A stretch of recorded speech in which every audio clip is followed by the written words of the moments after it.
Curries ఏమీ లేనప్పుడు చాలా సింపుల్గా చేసుకునే అండ్ క్విక్గా చేసుకునే రెసిపీ ఇది ఆనియన్ పచ్చడి. ఇది చాలా టేస్టీగా కూడా ఉంటుంది.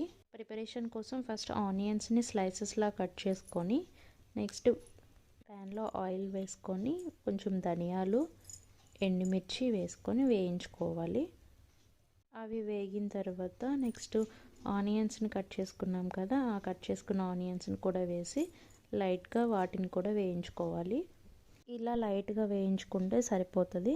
నెక్స్ట్ గ్రైండ్ చేసుకోవడం కోసం ధనియాలు, ఎండుమిర్చి, కొంచెం అంత చింతపండు, వెల్లుల్లిపాయలు, సాల్ట్, కొంచెం పసుపు వేసుకొని వీటిని గ్రైండ్ చేసుకోవాలి. తర్వాత ఆనియన్స్ వేయించుకున్నాం కదా, వాటిని కూడా వేసి గ్రైండ్ చేసుకోవాలి. ఆనియన్స్ వేసిన తర్వాత కొంచెం కొత్తిమీర కూడా వేసి మనం గ్రైండ్ చేసుకుంటే నెక్స్ట్ తాలింపు పెట్టుకొని తింటే చాలా బాగుంటుంది. ఇది ఇన్స్టెంట్గా చేసుకునే పచ్చడి అండ్ టేస్టీగా కూడా ఉంటుంది. ఈ పచ్చడి తాలింపు పెట్టుకోకపోయినా కానీ చాలా టేస్టీగా ఉంటుంది. అలా ఇష్టం లేని వాళ్ళు తాలింపు పెట్టుకొనైనా తినొచ్చు. ఈ పచ్చడి దోశల్లోకి, ఇడ్లీలోకి కూడా చాలా బాగుంటుంది. మీరు ఒకసారి ట్రై చేసి ఎలా వచ్చిందో కామెంట్ చేయండి. Thanks for watching.